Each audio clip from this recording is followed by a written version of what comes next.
everybody, and welcome to the Global Table Games and Game Protection Conference podcast number 9. We're getting up that scale, Michael, because it's only going to 10. We're almost there.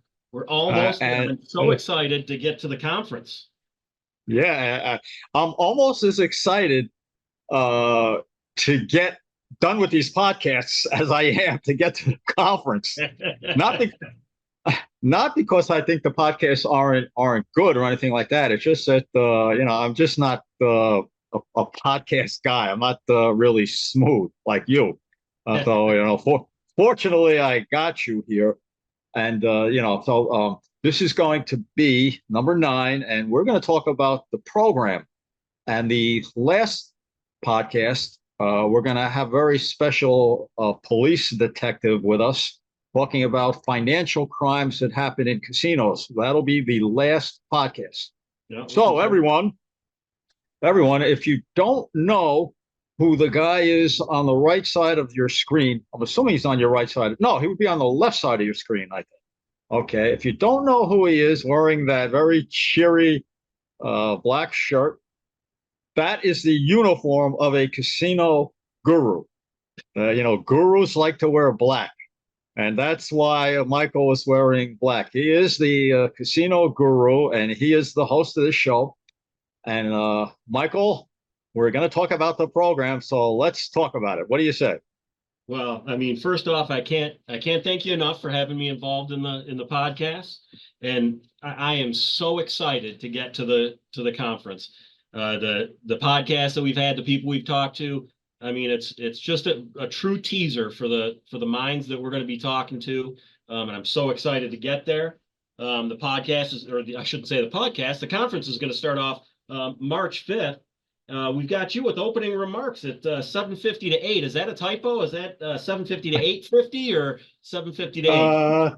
Let me look. I better check. You want to edit that? Yeah, edit on the go right during a podcast, right?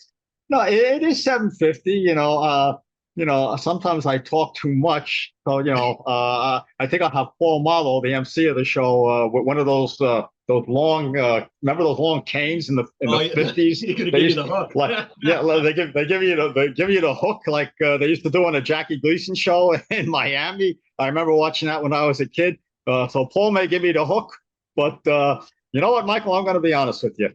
When I did the opening remarks the first 2 years, I had no idea what I was going to say until I got up there, because it doesn't pay to try and remember what you're going to say, at least for me, because I never can remember what I was going to say, and I don't want to go up there with a sheet or something and looking at it like I'm reading it. So right. I'm just gonna wing it. I'm just gonna wing it. I think I'll manage. So.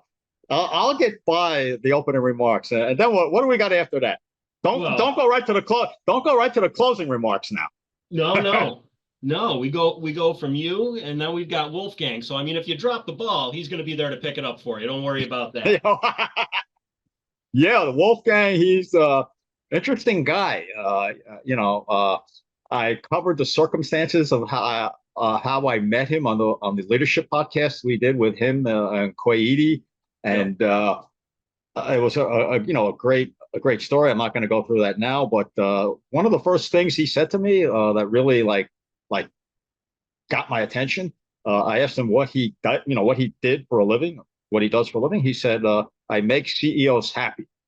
So that's coming from a guy that's got a lot of confidence. No doubt about that. Yep. So Wolfgang's going to let's see what it says. It says working at your edge. Okay. In today's noisy era of media communication overload, it is easy for both people and companies to get distracted from their purpose, or perhaps never even discover it. Wolfgang's presentation, Working at the Edge, will focus on helping you get what you want in this convoluted world. That sounds pretty accurate. Convoluted world. Yeah. With a combination of poignancy, bluntness, and humor, Wolfgang will walk through how to connect your drive to your talent, opening the possibilities for success and fulfillment. That sounds pretty interesting. I'll be I taking notes. believe, I know that. yeah, and I may be taking a life advice out of that, Right. But I believe that an opening, a keynote speech or presentation is best when it's not directly related to the main themes and topics of the conference. I think that's a good idea. So people get another take on it, and hear somebody that's talking about interesting stuff that could be related to casinos, but not necessarily. So old Wolf over there, I think he's going to nail it.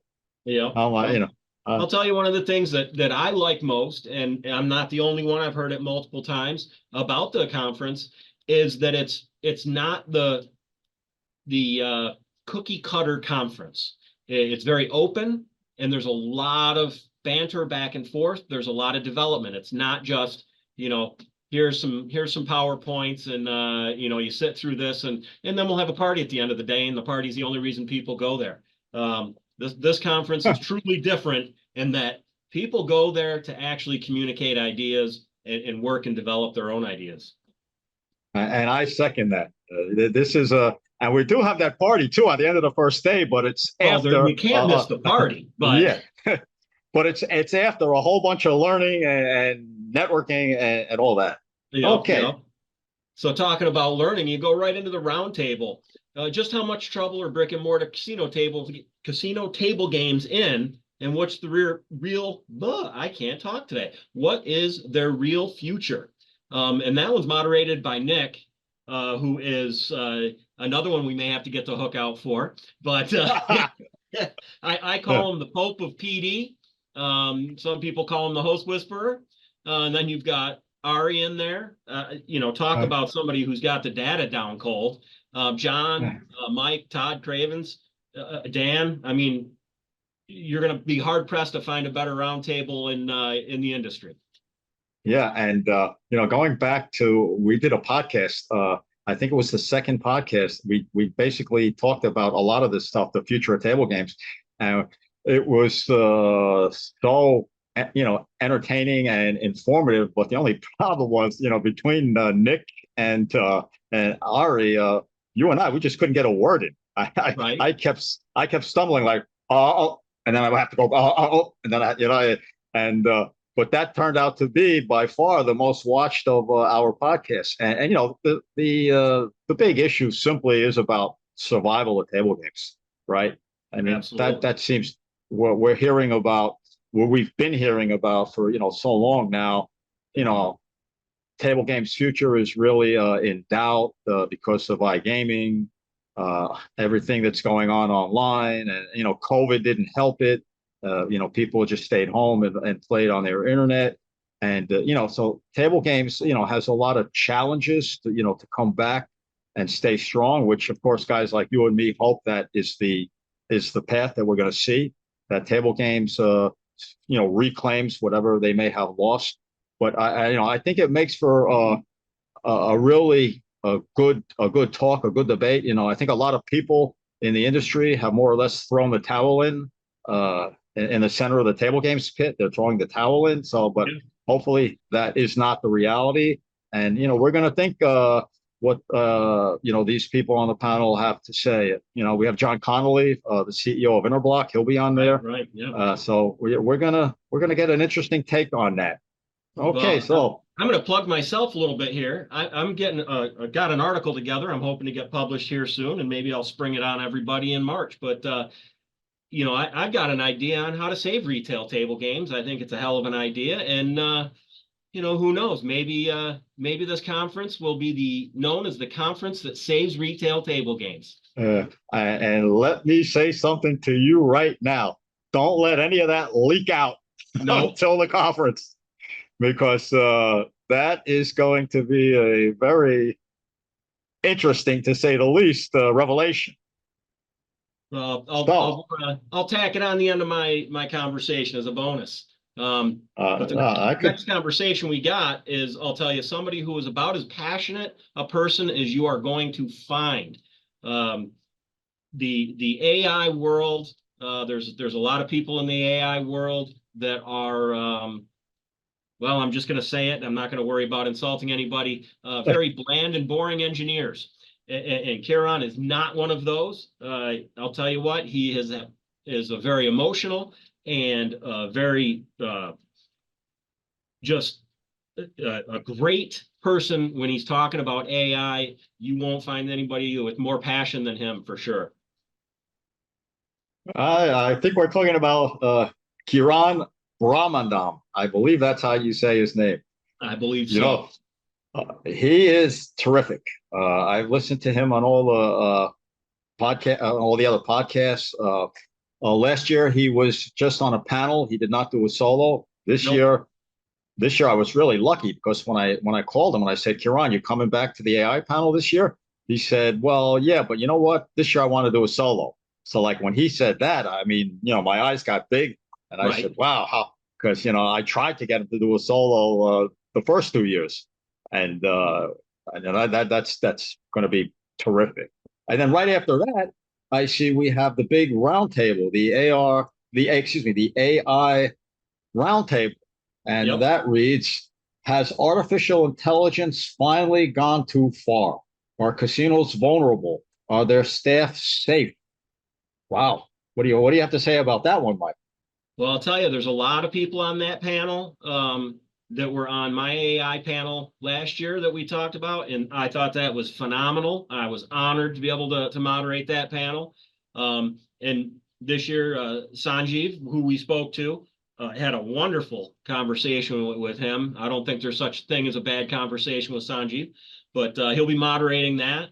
And I really think, you look at that panel. Mirdula was on last year. Karan and Malcolm was on the panel last year. I unfortunately haven't had a chance to meet the other panelists, but I'm excited to. I'll tell you, last year the AI panel opened my eyes to a lot of things, and honestly, I think it's just going to go even further this year with someone like Sanjeev moderating it. And I think that the theme going through that is going to be a little bit more about the negativity about of AI. Is that negativity real, like we discussed with Sanjeev on the last podcast? Yep. So a lot of people have fear about the dominance of AI and the replacement of humans and people losing their jobs in the casino industry. Right. Because I mentioned in that podcast that I believe that if you take about people in a workplace per square foot, the casino, the brick and mortar casinos might have the most high density of employees in an area.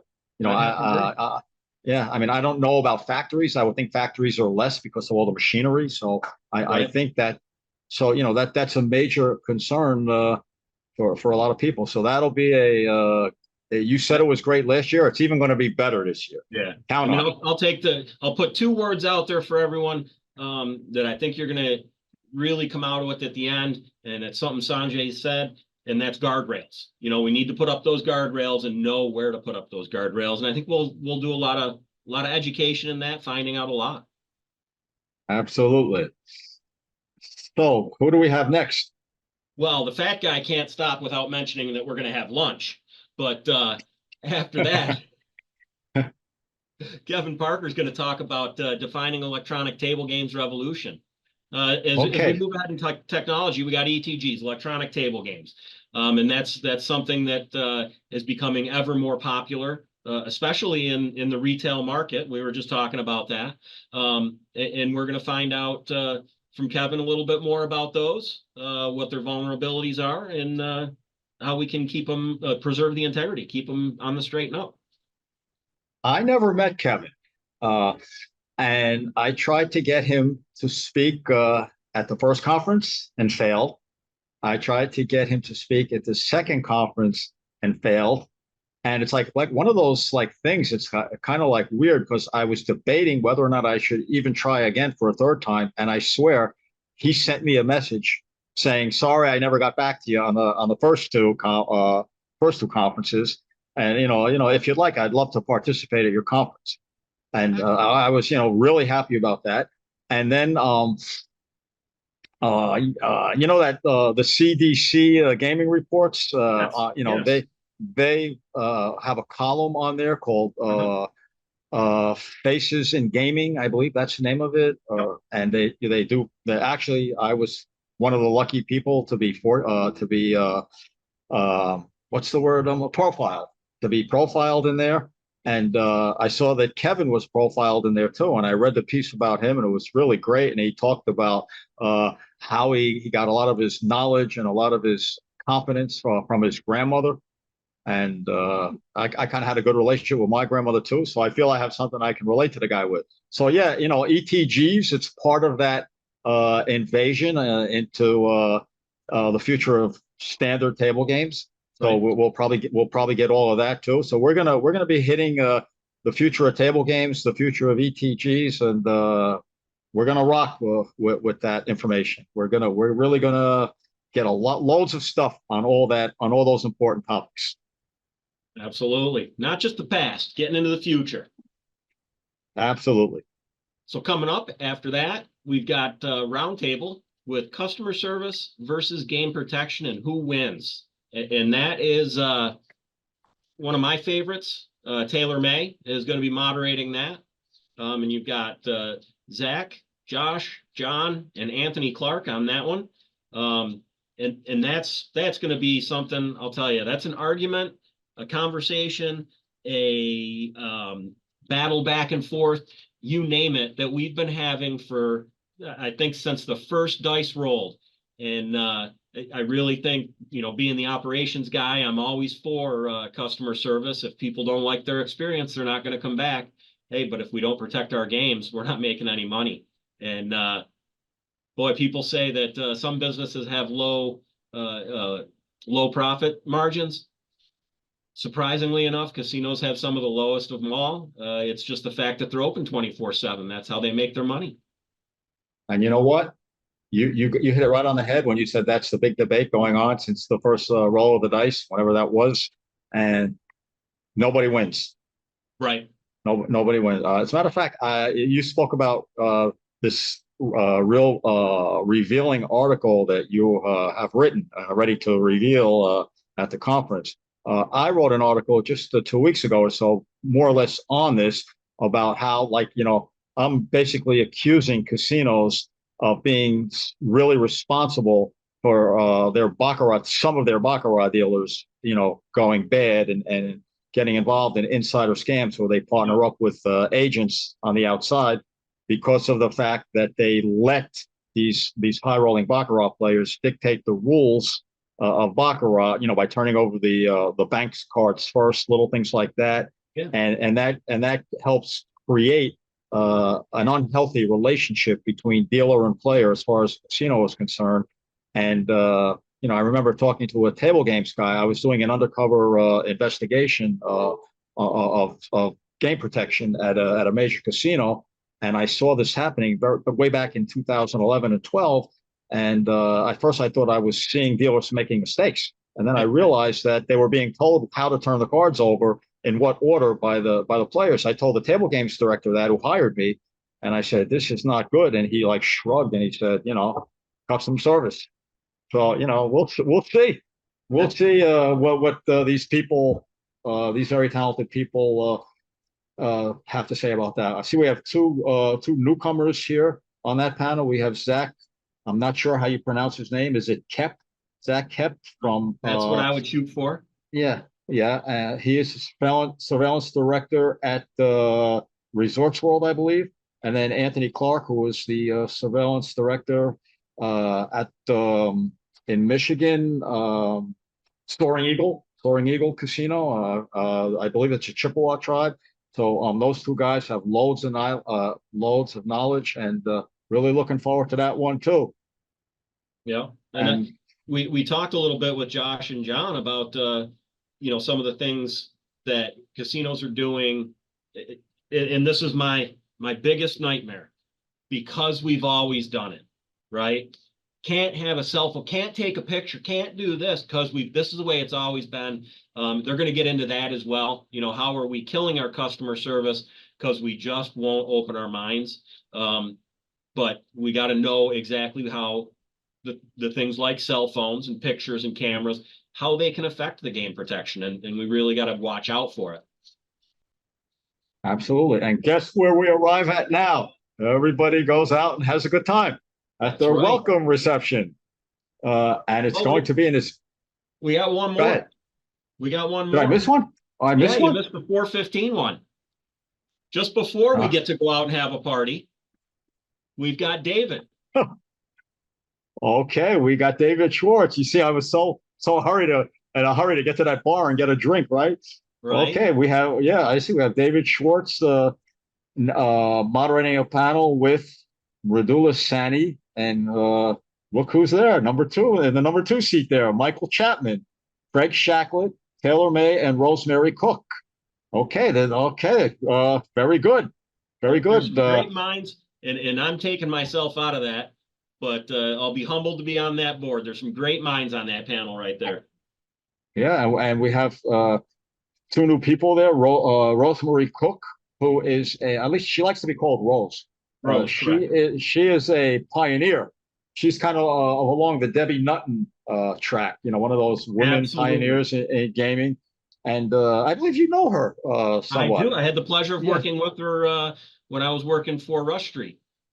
Yep. Okay. She Okay. was running the property down in Philly, and I was up in Yeah. Pittsburgh. Yeah, and I met her for the first time in Atlantic City back in October because I happened to be there on business, and she lives there, so I hooked up with her.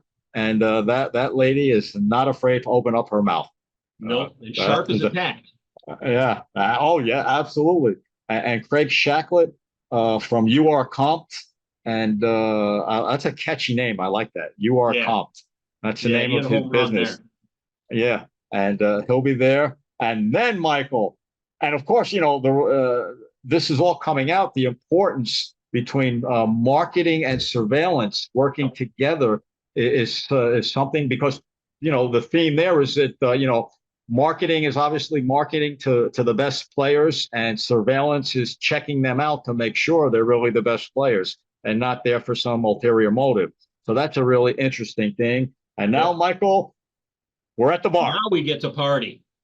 Now we get to party in this beautiful lounge, beautiful Azillo lounge. It is poolside. Now, last year at the conference, we also did it at the Sahara, but it was not open. Right. So this time, and this place is really beautiful, and we're going to see a little bit of magic with Dustin Marks, and I imagine his buddy Michael Shackelford, the Wizard of Oz, will be doing a few tricks himself. That would And not surprise me a bit. yeah, and I'm sure Quay Edie, the energetic ball of fire host that we have for this conference, I'm sure she's going to be there too. Now, I would risk saying that might be as great as this lineup and presentations are. I dare to say that this welcome reception might really kill it. I'll tell you, it may not be the most educational, but it probably will be the most fun. I agree. Okay, so Michael, I just clicked on Wednesday and I see we have a different format because Tuesday it all took place in the theater. The whole conference, there was only one track because, even though this is a table games and game protection conference, since the departments are so, symbiotically related in a lot of aspects, most of these presentations pertain equally to both surveillance, game protection, and table games. Yep. But on Wednesday, we give surveillance and table games each a part of the conference strictly for for their own department. So this way, on Wednesday we have the table games track going on one in the theater, and we have a breakout room for the game protection track. And who is the first speaker there on the table games track only? After that hopping party that you have us go through on and you're arriving late, and you're gonna miss. Everyone's gonna miss that because they're too inebriated to make that first morning session. So guess what, Michael? No one's gonna. I can make it up. No, my wife will be with me, so she's gonna make sure I get up. She'll kick me downstairs, make sure that I'm on time. And I'm going to be talking about how to improve relationships with other departments, including surveillance, marketing, and PD, to really help benefit the casino's bottom line. And this is something that I'm passionate about. I'm not a big fan of the silo structure in gaming. To me, it is all one pot of money, and we all got to contribute. And everybody contributes in different ways. But if we don't know what each other's doing, we're sunk. And I find too often today that people just don't know what the next guy's doing. And we need to make sure we get the training going on that. And we need to be open, honest, and cooperative with all our teammates. And if I could say one thing, Michael, I am that morning. Okay, you start at 8 o'clock. That morning at like 6 o'clock, I'm going to go through the whole Sahara, every floor, where that room, where the because I'm going to have to cover every floor, because some people are actually on different floors, and not some people forget that we should remind everybody to reserve the rooms through the room block that's on the website, through the passkey link, to get the same nice rooms but at a lower price that's blocked off by the for the conference. But I'm going to go through every floor with a blowhorn, and I'm going to be shouting, "Everybody wake up! Michael Chapman at 8 o'clock. You don't want to miss this." You may want to hold off on that, or that might be your closing statement. Like in a theater, we're going to be in a theater, right? So I'll do like your first call, second call, third call, right? Absolutely. Right. First call or second call, and by third call, you got to get everybody in their seats. Michael, I know you're going to be a blast. And coming right off you, our friend Ari Mizrachi is going to be right behind you. And listen to this, everybody. Listen to this title: How Table Games Analytics Ironically Led Me to Discover Which Slot Machines You Need to Boot Out of Your Casino. Did you hear me, everybody? I'm going to repeat that. How Table Games Analytics Ironically Led Me to Discover Which Slot Machines You Need to Boot Out of Your Casino. Man, when he told me that, if it weren't anybody else but him speaking, right, I would have said, "Get out of here! What? Are you kidding me?" But it's Ari. It's Ari. Right. No, analytics Ari. That's all you need to say. Yeah. So that's all we're going to say, because I have no idea what he's talking about. And then right off Ari, who's coming next? Well, you've got the Pope of PD himself, Nick Ippolito, and then you've got another PD the Emperor coming in from the stars, Henry and Anthony. And inefficient policies aimed at table games players. They're going to talk about how you are wasting your money because you're not using folks like Nick and Henry to train your hosts and to train your team on how to get the right people in the right seats at the right time, using the right funds to get them there. So, and I never met Henry. And I'm so happy to have him there. I thought he was unapproachable because he's very involved in the travel business now. Right. He's got his own big travel agency. I think it's out of Florida, and I'm so jealous because he's always in Italy. I mean, that's my favorite place. I've only been there 33 times, but who's counting? Oh, he runs these really great vacation tours, or these are high-end tours, but Henry is, plus he looks like a godfather. I mean, come on, he looks like he is the godfather, the emperor of player development, and Nick is the current king of player development. And now they're bringing the new kid on the block, a young guy by the name of Anthony. I guess it's Florida. I'm not sure how he pronounces it. Florida. I believe it's Florida. And we got three guys associated with Italy running this show, right? So this looks, what do I say? It just looks like another great interesting panel. I don't know what you can't say. Anytime you got a guy that Nick Ippolito says he looks up to on a panel, there you go. What can you say at that point? You put that in the best words possible. Oh, by the way, everybody, there are 5-minute stretches between. If there's not a break, there's a 5-minute stretch. So we should mention that. And then we go into another a brand new, unseen type of panel in this kind of a conference, and it's a roundtable called FinTech Cashless Gaming. As of 2023, 10 U.S. states, along with tribal operators in 4 states, have adopted cashless and digital payment options for commercial and tribal casinos. Will cash completely disappear from casinos anytime soon? Would that be best for the industry? What do you think, Mike? You know, I'll tell you, I hope not, but that's just because I'm an old guy. Honestly, looking around, you don't see cash anywhere anymore. That's the only place you really see it is in casinos. It's not even tap with your card anymore. People are paying with their phones. They just log in, you show your phone there, the system scans it, done deal. Of course, and there's going to be not just this panel, but there's going to be several people that talk about how to protect yourself in that respect.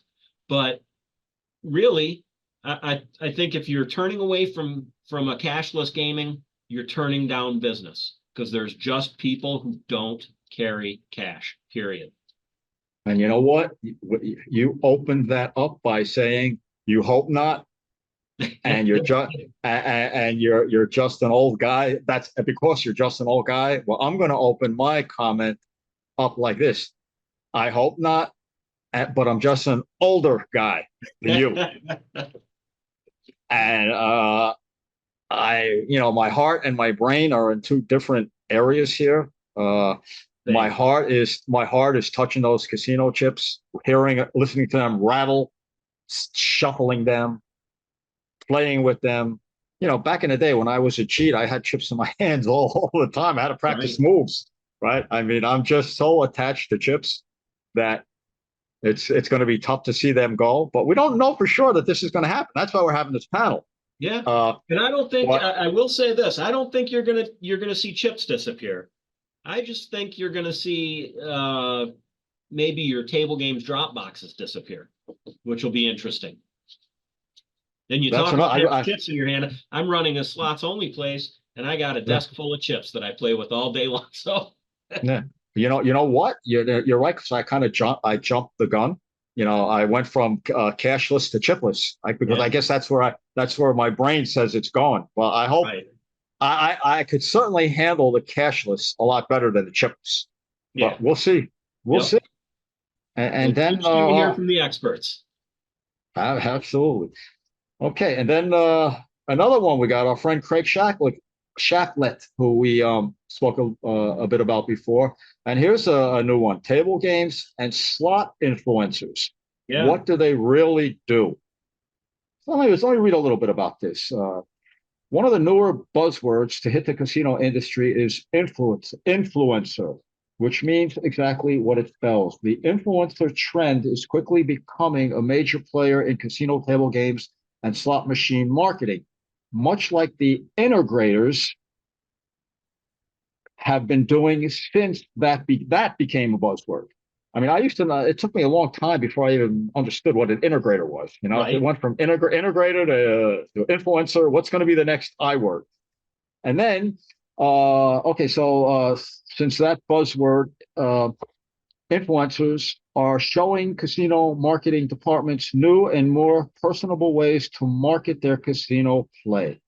So, we got one guy running around the internet and the whole virtual world. What's his name? Christopher. Chris, yeah. His last name. And it's funny because I just hooked up with him on LinkedIn and I can't think of his last name. Yeah. Yeah. But everyone knows who we're talking about. Yeah. But you just got to say Chris and everybody knows. Yeah. But I think I go back to my days at the Hard Rock in Las Vegas. I was there just before Benny was. Back when they first opened, Peter Morton was the owner. People would show up because you never knew who you were going to see there. What star, what musician, all that. Those were the influencers back then. Today, with the social media, you've got people that are not within any other industry. That's all they do is they go online. They talk about how they're playing, showing the games being played and all that. And it is, quite frankly, in my opinion, the best advertising you can have at your casino if you're running the casino properly. But some people are a little nervous about it. Yeah, I see those, guys like Chris. I see them with a million views, a million followers, or a million views, and it seems like this is really a trend that's going to keep trending and trending and trending. It's not a fad. It just imagine that though. Imagine being a guy like Chris. You get this idea. You're going to a casino. You play slots. You have your buddy film you, and not too much later, you're an international star Right? online. A Yeah. YouTuber, a star. A YouTuber. If you asked me 5 years ago what a YouTuber was, I would have thought it was like some kind of apparatus or some kind of tool Right. or Something you a ride down a YouTuber. river. Yeah, shows you how old I am. But anyway, and then we go into another roundtable called New Table Games Development. What goes into it, and why is it so important to the survival of your table games operation? This the new table guys that we have. Who, for me, the center of this whole conference is that expo. Yeah. I mean that's where that's where the action is, the noise is. That's where the vibe is always flowing, and that's where people are all going on the breaks. And these guys have all these brilliant new table games, and this really does keep the blood pumping in the table games industry, and it is so important. And if you take a look at who the moderator is, Michael Shackelford, who is clearly AKA the Wizard of Odds. Yeah, that's him. And he is clearly one of the probably 5 most important people in the development of table games. I mean, he is. I don't even know maybe that higher. you'd have to go down to 5, probably 1 or 2, to be honest with you. Listen, if you're in table games and you haven't looked something up on the Wizard of Odds, you are not You're dead. doing your job. You're not alive. You're not. Yeah. And now the 4 panelists are all guys who are going to be exhibiting at the conference, and all of them this will be their 3rd straight year exhibiting at the conference. Been there previously. Yeah. And Angel Espino is taking the world by the table games world by storm right now with his great company, Casino Gaming Development. Yep. And he's going to be showing 2 games, and Kevin Luck is a very talented veteran, and Frank Magnolo as well. He's got a lot of games installed everywhere in the Midwest. And Zach is the kid on the block. I like to always have a new kid, a kid on the block. And they're going to be talking more about how this all works, what they go through, and why it's so important to the industry. They're not going to be talking much about their own games, so they'll be doing that during the expo. Yep. So, yeah, that's great. And where does that get us to after that break? Where does that put us, Michael? Brings us right down to AI in the Sin City, or the City of Sin. And it's same, vice versa, same thing. Whoa! So let's. It's all about AIs and camera connection. You had a great young team in there last year that had a product that they were showing with connecting with the surveillance cameras and actually looking for advantage play on blackjack, as well as a few other things. We're going to get into that a little bit here. They're utilizing, cameras. Classically, they were put on videotapes. You put the videotape on the shelf, and next month you take that videotape out and tape again.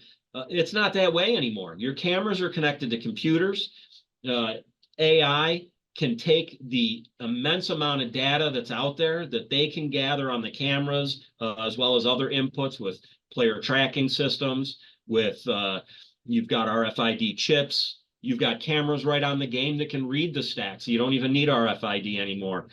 But it's going to take all that information and, where do we go with it? It's great to have information, but if you don't know where you're going with it, it doesn't do you much good, does it? Absolutely. And we have arrived, Michael, at, believe it or not, we've covered the first day in the theater, and now we've covered the table games track in the second day, which means what's left is the game protection track of the second game of the second day. And then the last day, where both tracks come together again in the theater. So Yep. let's take a breather. Let's take a breather because, all right. So we took a breather, and now we're ready to go to the game protection side of the second day, Wednesday. Okay, so on the game protection side, we're leading this off with another guy who, we might just want to consider the godfather of surveillance and game protection, or the king, Lifetime Dirk Boss. Achievement Award winner last year. Lifetime. Oh, we didn't mention that Michael Shackelford is the Lifetime Achievement Award winner in table games this year. And yes, Dirk Boss won it last year on the game protection side, and our friend Benny Mancino won it on the table game side. Yep. So, and Dirk just recently retired from his full-time surveillance position, and now he's doing other things. He's consulting now. So, he is just a no miss. Yeah. Whatever he talks about, he's just a no miss. And this time he's talking about investigating table games and slot losses, the key data, the right methods, and the dedicated people. And I think the last part of that, the last two words, dedicated people, is what he was, or still Absolutely. is. But Absolutely. yeah. And so it's going to be a pleasure listening again to Dirk. It's also his third straight year presenting, and I'm just so lucky to have him there. Okay, and after Dirk, Michael, You go right we into see Glenn. Well, you have a stretch, but you go right into Glenn, talking about the checklist, a systematic approach for detecting blackjack advantage play. Now, believe it or not, 30 years, I never actually owned Thorpe's book. And I was on an online source, and I said, you know what? I really got to get that book. How can you not have Thorpe's book? But he was the start of card counting, and really brought blackjack out of the back of the casino and put it to the front. Made it a huge game in the casino, and as soon as he made it a huge game, we had to start looking at advantage play, and that progression has not stopped till today, and it won't stop today. It's going to keep going through tomorrow and the next day and years to come. And speaking of Glenn Wilson, a great story with him and me. He came to the first conference as an attendee. I didn't know him.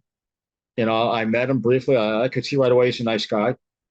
Met him, chatted a little bit. And then that was the very first year when my conference got really brutally slapped in the face by COVID. I lost 4 speakers the weekend before the conference. I had 4 gaps to fill in.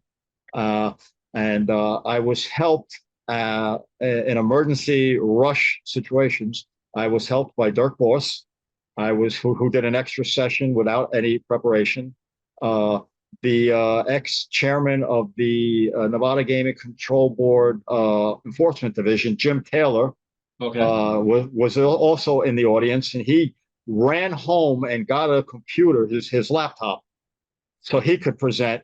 And I still needed 1 spot to fill, and I couldn't get it filled. So I just looked at Glenn, and he looked at me, and I said, Glenn, I got to ask you a big favor. Can you give me 20 minutes? Can you talk about marked cards for 20 minutes? Because I know he's a marked cards expert. Can you talk about it for 20 minutes, please? Just 20 minutes. So he said, well, of course I was taking him by surprise, but he just such a nice guy that he said, I'll do it.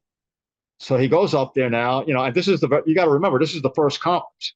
So if this thing blows, that's it. Not the conference is done. I'm done. My reputation is shot, and that's it. So it's kind of like riding on this guy here, because if people do like freeze up, right. and then it really gets bad, right? Even I freeze up. sometimes during a presentation. So, and I've done a lot of them, and you're asking a guy who probably, never did one, or only did a very few of them outside of his own casino, because he is a trainer, or was the trainer for the Seminole Hard Rock Casinos down in Florida. And I'm sure he conducted a lot of game protection sessions with them, but I'm sure he had preparation. But anyway, so he gets on stage, and I'm sitting there on the side like this, please just let him get through this, right? So I'm looking at my cell phone for the time. He starts talking, and it's, and every minute seemed like an hour.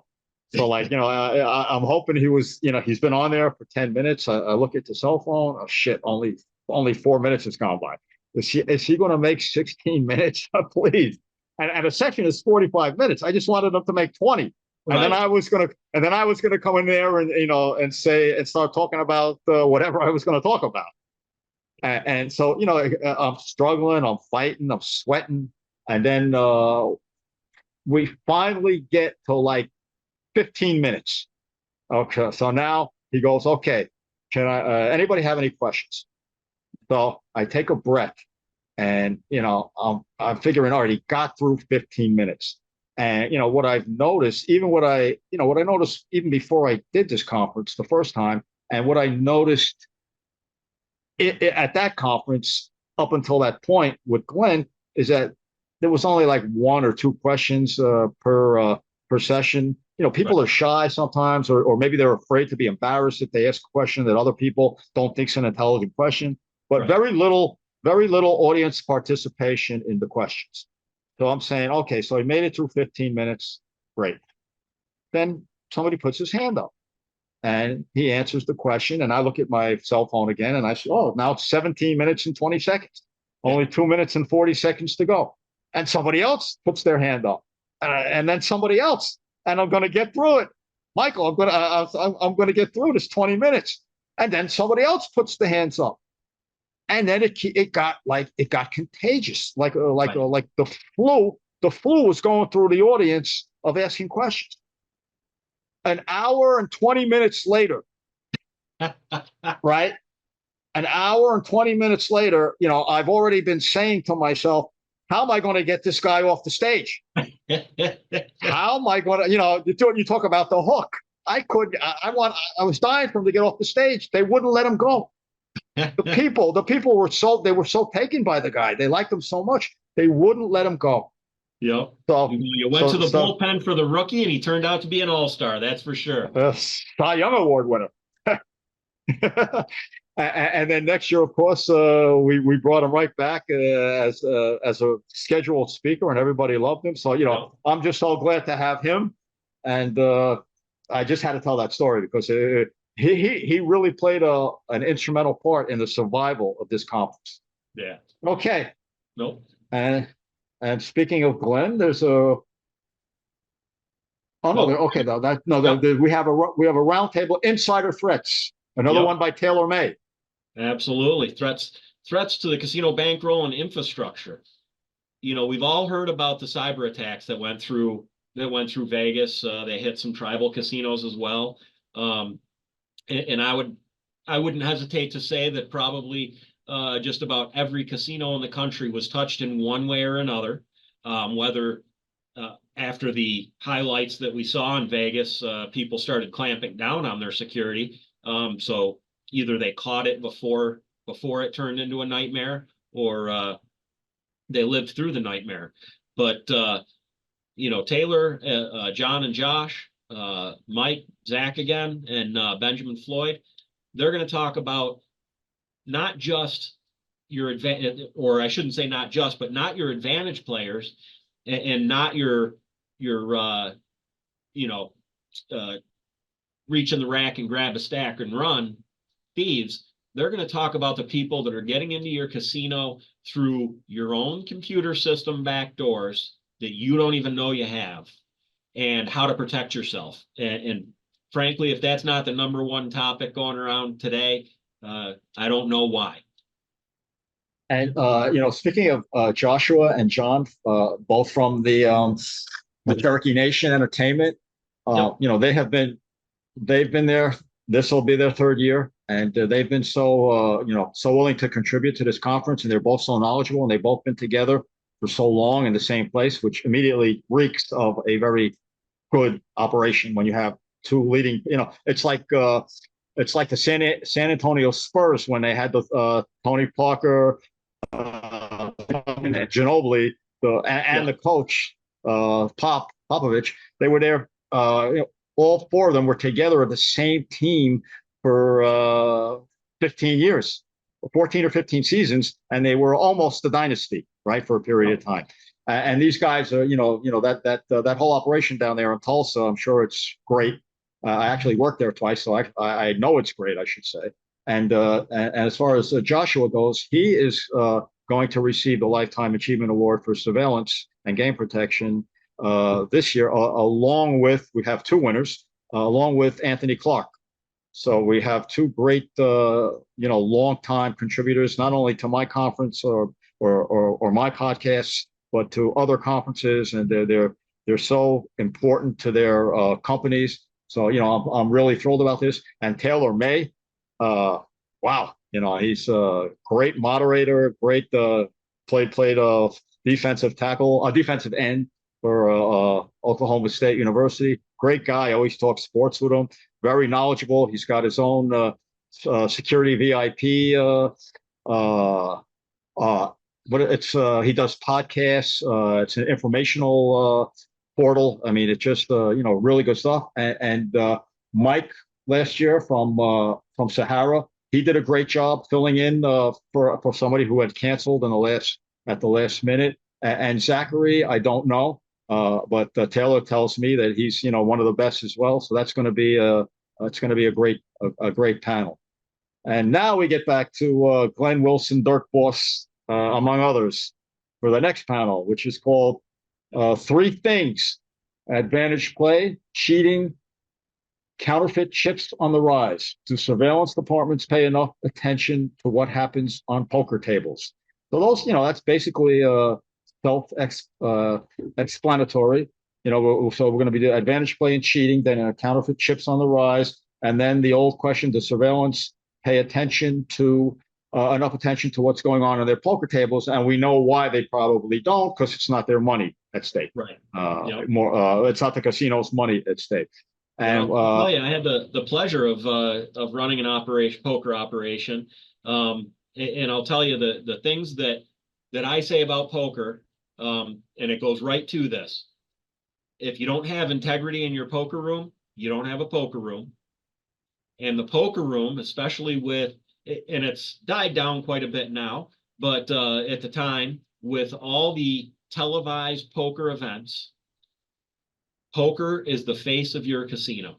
You can do things in the poker room that you can't on your table games. You can have tournaments to help charities. I used to do a charity tournament at least every quarter, a major charity tournament. We'd bring in the news and everything else.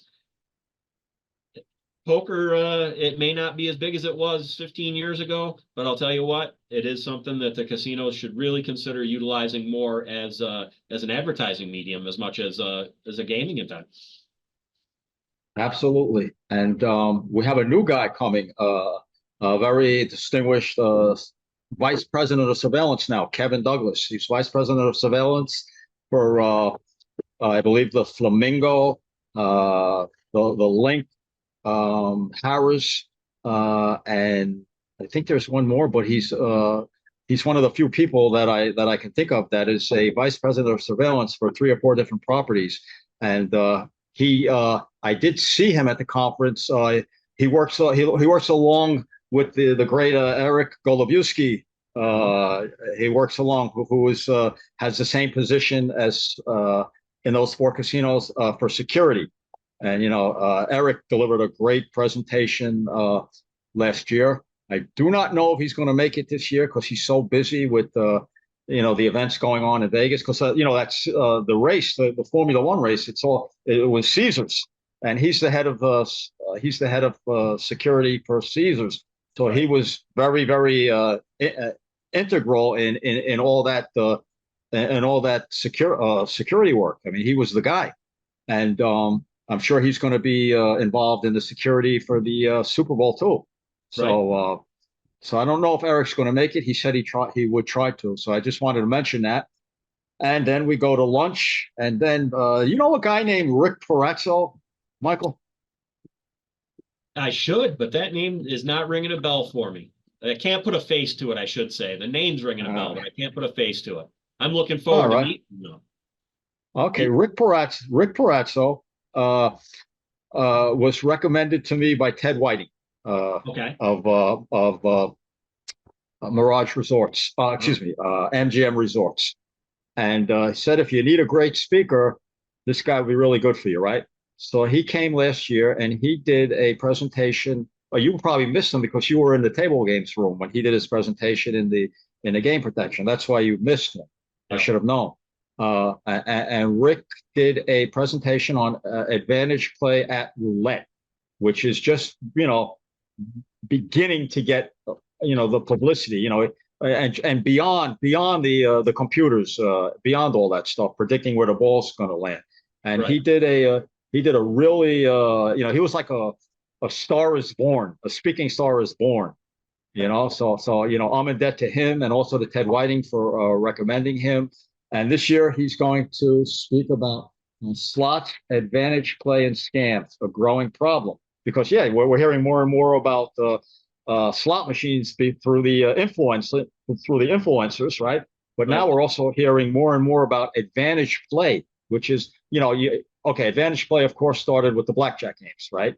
And then Right. it got to the derivative carnival games. Yep. And now the latest thing with advantage play, I would say it's really picked up steam in the last maybe 2-3 years, is slot machines. Before it was just cheating with reverse engineering and all that kind of stuff. Right. But Yep. now we're talking about advantage plays where teams of people come in, teams of slot players come in, and they actually are not cheaters. They know how to take advantage of the jackpots. I guess simply speaking, when they have a better chance than normal odds would say of occurring, the jackpots. Yeah. So I think that's most, basically, but there's probably other types of advantage play that he's going to touch on. So, I'm looking forward again to seeing Rick. And then after that, we have a optimum risk management policies and priorities in your casinos presentation. Now, as you see, it says a presenter to confirm. Now, some people might know who I want that to be and who I'm waiting for, but I can't say it's official because I haven't been told yet by that person. But we are going to do that. Presentation. We'll keep Whatever, our whatever. fingers crossed. Yeah, we'll keep our fingers crossed. Okay, now. Oh, I should mention here the 4:15, 5 o'clock presentation here is back in the theater, and that's going to be for both tracks. We already covered it. Coming together at the end of the day. Yeah, they're gonna come together for the last session. That's Nasser Satter at and all in the city of Sin. Casinos have cameras, but little computer visions. So we'll be seeing that. Yep. Okay, Michael. We are now finished with the second day of the conference. And I'm going to take a little deep breath here. And we're going to get to the third and final day of what hopefully is going to be a terrific 3-day conference. And let's see how we're going to start this one. Well, all right, Michael, kick it off. Heading down the stretch, we've got Rose Cook, the cruciality of hybrid training to casino operations. Rose is going to talk about partnering with table games and surveillance, which is a great kickoff to the final day, bringing the two tracks together, and the absolute necessity to really partner with each other so that we know what we're doing. It's going to take a little bit of what I started off Wednesday with in the table games track, and it's really going to focus in it. And I'll tell you, like I said before, she's an absolute lightning rod. She will get the information out to you. It will be accurate. It will be 100% correct. And if you're not listening, you got a problem. and it will be fun. Absolutely, absolutely. Yeah.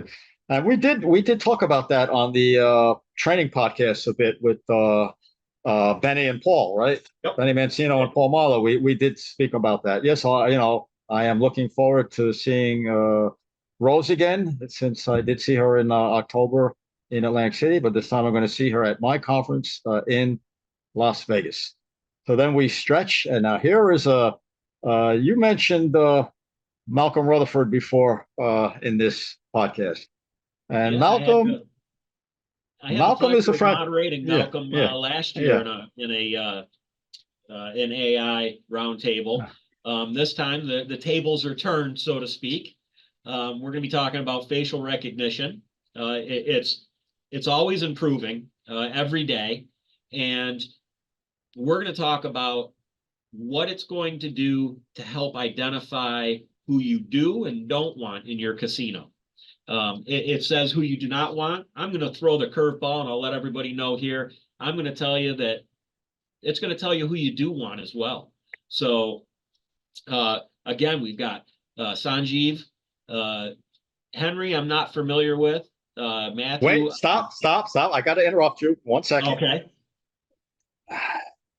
There's somebody on that panel that I don't even know. I don't even know how he got there. Well, it was obviously a mistake. Michael Chapman. You had an extra chair. You needed a body in it. Okay. Okay. So now so what were you saying? Henry Valentino. Yeah, I don't know that I've ever met Henry. He's the CEO of eConnect. Okay. And Malcolm, of course, is their strategic vice president of, I should say, everything. And Matthew Carrier is the head of sales there. So we have three people from eConnect. And we have you, of course, the casino guru. And if you're a guru, any panel is home for you. And of course, the great Sanjeev Goyal. So we're loaded there. And, talking about Malcolm, him and I have had several back and forths, a very opinionated back and forth on several different issues on LinkedIn. I mean, he's not a guy that you're going to convince of your idea if he likes his idea better. That's for sure. No, but he never hesitates to state his opinion, and he'll stand on it. And I appreciate that, because I'm very much the same way. You prove me wrong, I'll admit it, but I'm going to stand on my opinion. And we did just do a podcast with Sanjeev, and after that podcast, I'm going to show you something. Nope. No, not yet. I can't. Oh, stop. Okay. Let me see if I can make that out. It must be Sanjeev's book. I can't really read it. AI. What's the title of it again? The proverbial? Did it say proverbial something? The Promise of AI, a guidebook for policymakers to navigate the flat world. And after our conversation, I had to go out and get that. And how far into it are you? I'm only in the first chapter, but yeah. I will. Great book. I'll be looking to have Sanjay autograph that when I get there. Yeah. Great book. Especially, like I said on a podcast with him, he makes it so he personalizes it, so he delivers the words and the phrases and the sentences to you as if it's really a casual conversation, right? And you really get inside his head. It's really terrific. You'll enjoy it. So okay, now we head into Mark Evans' presentation. Now, Mark is a police detective for a very influential police department. I cannot say it on the podcast. I probably can, but I'm not going to, because I'm not sure I'm allowed to. Yeah, but he's going to talk. Yeah, I don't want to get him in trouble. I don't want to get me in trouble. I don't want to get you in trouble. But I'm really looking forward to Mark. He has a huge presence on LinkedIn now. Always talking about the financial scams and how they relate not only to casinos, but to everything. Right. But since his department is not located very far from Las Vegas, let's say, he is really aware of casino scams and financial scams. So we have Taylor May and company, covering the the violent scams and the dangerous scams. And now we have Mark Evans, who's going to cover the also dangerous scams, but not the violent scams. He's going to be talking about all these other scams like hotel clerks drawing up phony credit vouchers and depositing the money in his own account. Yeah.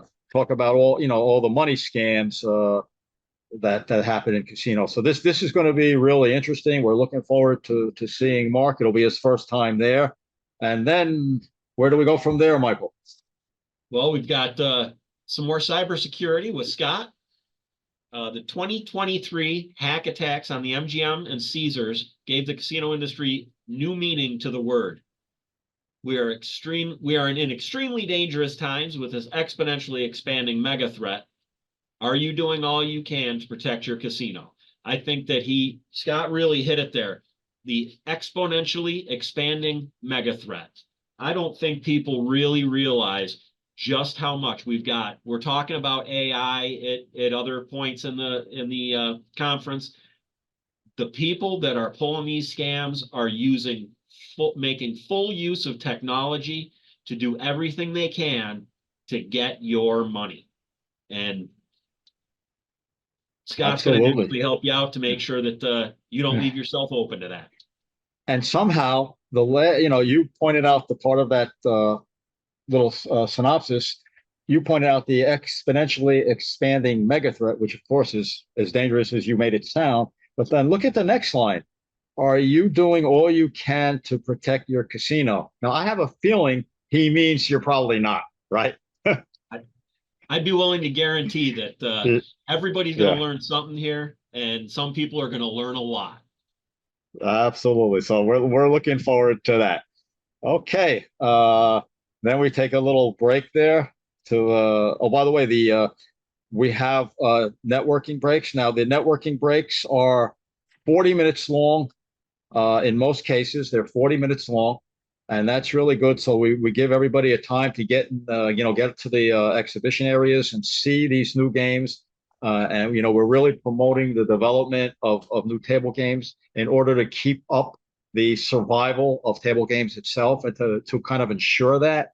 So we think it's important that everybody get out there, visit these table games, and vote. We've simplified the voting procedures this year. Yeah, definitely. Talk about the voting procedures this year. That's great. Yeah. Last year it was you voted for first, second, and third, and you got 3 points for a first, 2 points for a second, and 1 point for a third. And in order to qualify, the ballot had to have all three selections, right?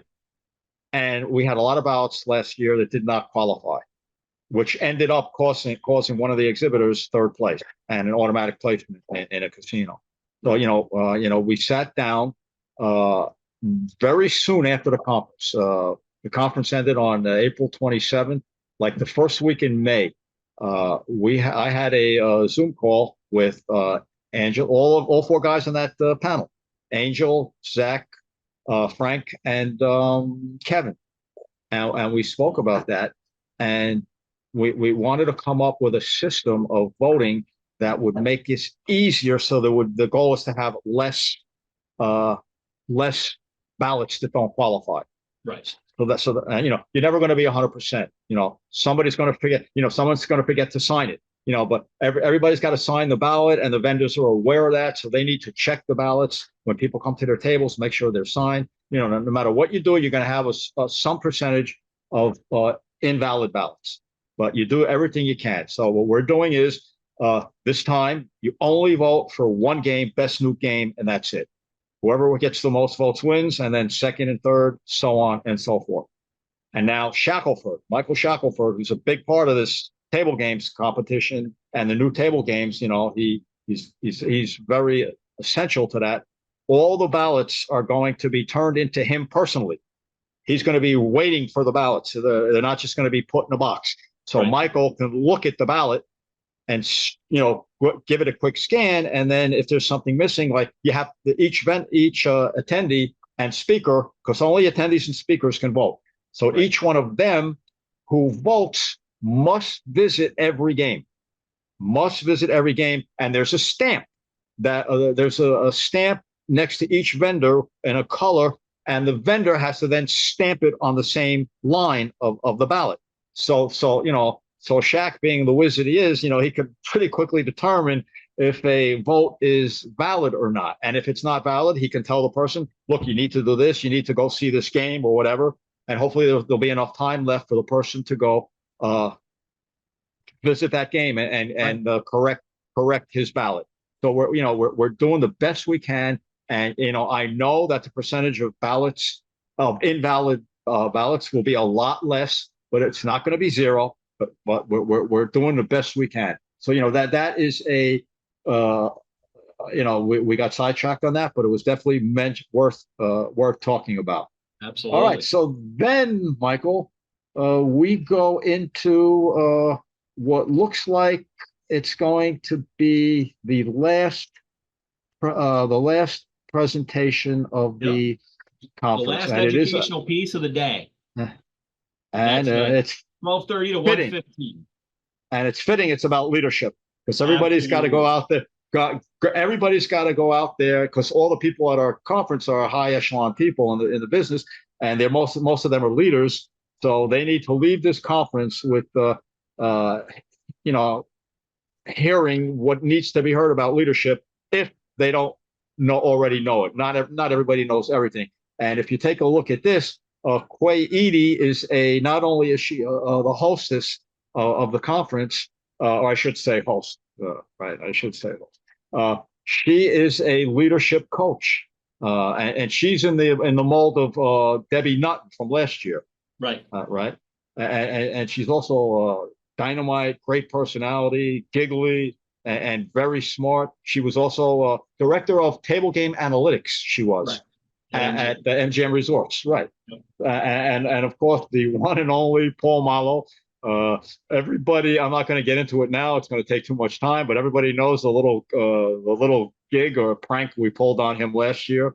Which is, for those of you who saw the podcast with him, it was the Paul Malo, I Want to Be Paul Malo shirts that everybody was wearing with his picture on the shirt, and he walked right into that, completely not knowing that that was going to happen. It was great.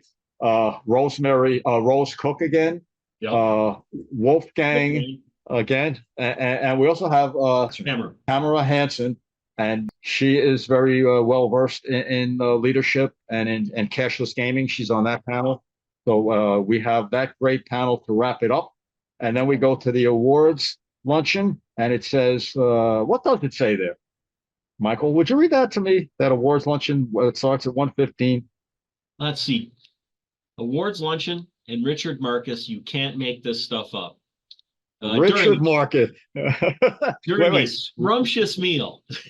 During a scrumptious meal. Now, Richard Marcus, you can't make this stuff up. We got a lot going on in that awards luncheon. We have the presentation of the awards, for the best new table games. We have the Lifetime Achievement Awards.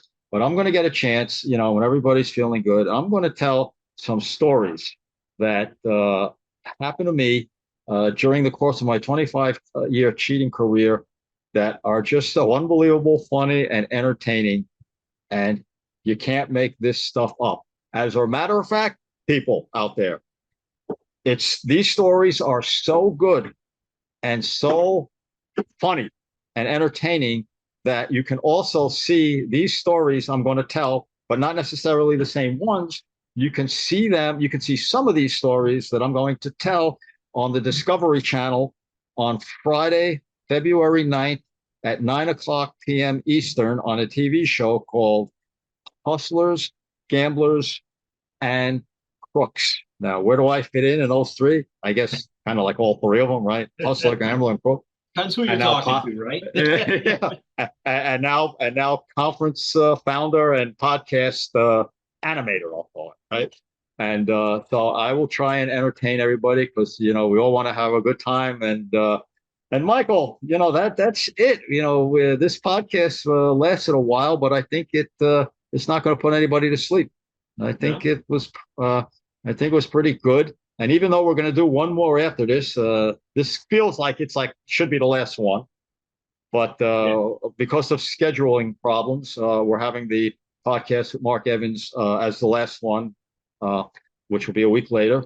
And so How did it feel, Michael? Was this your first time doing being the main host of a podcast for Yeah. multi episodes? Yeah, So this was how my what? first time. I enjoyed it a lot. It's tough to go wrong with some of the personalities and the minds that we had on the podcast. I know we've talked about it a few times, with Nick and Ari. You've got Sanjeev, Quay, and Wolfgang. That was, you talk about leadership. Um, it was just, and then of course, John and Josh Taylor. You go on and on. Every name that you throw out is just, a wonderful Yeah, mind in gaming, yeah. surveillance, Craig protection. and Kara, right? Craig and Yeah, Kara. yeah, Craig Yeah, and Kara. Yeah, yeah, they were, yeah, and yeah. it's just the conversations and the ability to expand your knowledge, at the same time getting ideas, out of our heads to the people that are expanding our knowledge. And I think that's a big thing with the conference. It's one of the things. Last year was my first year with the conference, but I'll tell you what, it was amazing, just being able to talk to so many different incredible minds, learn so many things, and be able to bounce things off of people, that maybe they never thought or that you never thought of. And I would like to say that for me, uh, it was a real experience because I am not a smooth talker, a smooth deliverer of words in the English language like you are, like Benny Mancino is, right? Yeah. Like even Nick, even though Nick, we'll have to take Nick out of the group there because he's from New Jersey. Anybody from New Jersey, including Paul and I, are not going to have great, smooth, or mellifluous voices, right? But when I just decided I wanted to do this because the first 2 years I didn't do this, and I was pretty nervous about it. I didn't know if I could actually do it, because it's not easy. No. I see these people that do them. There's a lot of good podcasts out there. Bruce Harris. He's so smooth. I mean, Yep. he's so smooth. But yeah. Yeah, and then you got John and Fenton. The son. It's called the Gambling Files podcast, I Yep. think. Yeah, and they're from the UK. I mean, these guys are just so smooth, and and I know I could never be smooth. I could be somewhat entertaining and maybe to some people somewhat likable, but I could never be smooth. You are smooth. You kind of have like that DJ voice. Well, I've got the face So for radio, that's for sure. yeah, yeah, but so I want to thank you. Without you, there's no way I could have pulled this off. No way. I appreciate it. You made it Yeah, easy for me. yeah. You had all the editing and production to do, so I My can't wife, my imagine wife, my wife, the. Ingrid. You met her, and Yep. she's the head. She is the head videographer of the conference. And this year we're going to be better prepared for the video. We're going to make better videos, and well, look, this is only the third year, and the first year I had absolutely no clue, no clue. Amazing, it's amazing I got to the first year. Right. Even more amazing that I got to the second year, right? 'Cause, but you learn from your mistakes, and you try and get it better, a little better every year. And by the time I'm 80, hopefully this thing will be, you know, be what will be in the win losses and games behind. You'll see standings. You'll just see a dash on the Right. games behind. You'll just see a dash. Absolutely. Yeah, yeah. Hopefully we'll get to that point. So that Well, okay. Well, well, we would be remiss not to mention that you are international now. So yes, that's true. Oh, okay. Are you talking about the new conference? Right? yes. Yeah, yeah, yeah. Oh, Yep. for those of you who don't know or haven't heard my LinkedIn post or seen my LinkedIn posts or do not subscribe to the newsletter of the conference, next year the dates are not established yet, but next year in 2025 there will be a European Table Games and Game Protection Conference. And I now know that it will be at the Hippodrome in London. And that for those of you who don't know the Hippodrome or have not heard of its owner, Simon Thomas, you're talking about the best owner and the best casino in all of Europe, in my opinion. It's a fabulous place, fabulous place. In fact, it's got so much humor and class to it. He's got a room in there mimicking a barber shop in New York City in the past, maybe in the 1930s or something. And he's got a beautiful theater in there, the Magic Mike Theater. He's got another theater where we're actually going to do the conference called Lola's, which is it's like I can't even describe it. It's so beautiful. It's got big screens. The colors are really great. And Simon, who is tremendously well known, and he's a real guy. He's just a real guy, despite his position in life being the CEO of the best casino in Europe, among other things. I mean, he's just such a great, humble guy. And just to give you a quick example, if he sees that, I hope he doesn't get pissed off at me for saying this, but I did a little seminar at the Victoria Casino in London in 2019. Had about 60, 70 people from various casinos, mostly in London. And a friend of mine who was a writer for at the time was a writer for FHM magazine. That's the equivalent of like Penthouse in the United States. He was there. He was just there because he was my friend. And after like right before lunch, we were finishing up on the roulette wheel. I was showing roulette wheels, and it was time to go on break for lunch. And my friend and another guy were mucking the chips on the roulette table and stacking them up. They were cleaning the table for me. And so I went over to them, and we just chatted for a couple minutes, the three of us.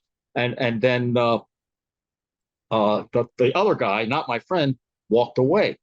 I said, that's a nice guy, right? Who is that? And my friend says to me, you don't know who that is? Oh, who is that? He goes, it's Simon Thomas. I go, who's Simon Thomas? And I found out who Simon Thomas was. And then Simon Thomas let me do a second seminar, basically the same thing, in London in 2020. And I did it in his Hippodrome. Okay. So I'm really thrilled about having the honor and the privilege to do this big conference in the Hippodrome, and Simon's behind me. Another guy I want to thank is Peter Wilkinson White, who is the editor or the head of I believe it's called Outsource Media, and he runs Casino Life magazine. Of which a lot of people, including Simon and myself and Benny Mancino, have been interviewed by for this magazine.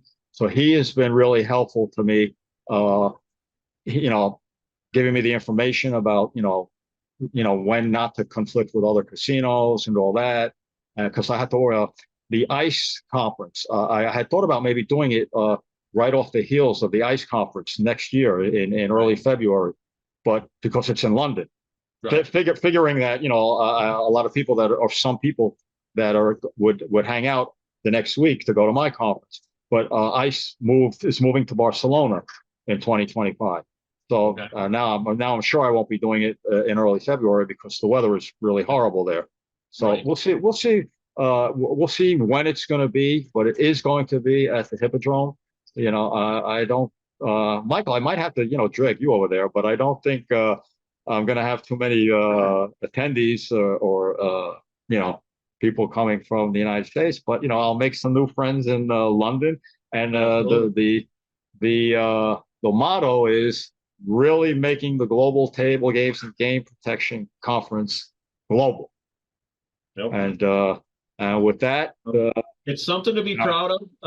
Yeah.